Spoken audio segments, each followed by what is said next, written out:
من الأهلي يعلنها. هناك استقرار حتى الآن على حسم 4 صفقات في الميركاتو الصيفي القادم تعرف عليهم بالأسماء.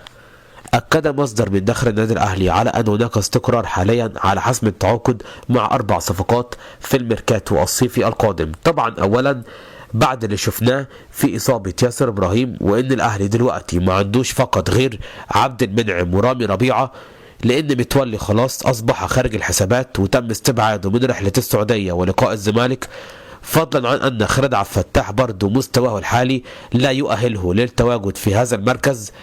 النادي الأهلي استقر على التعاقد مع الثنائي في قلب الدفاع، رقم 1 إياد العسقلاني، ثم رقم 2 محمد إسماعيل مدافع نادي زد. يبقى كده أول صفقتين إياد العسقلاني من روستوف الروسي ومحمد إسماعيل من زد.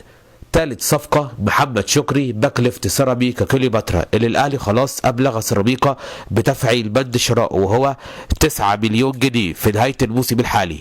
واللاعب الرابع والأخير هو عودة القندوسي بعد انتهاء إعارته مع سيراميكا. يبقى بكده ال4 صفقات هم إياد العسقلاني ومحمد إسماعيل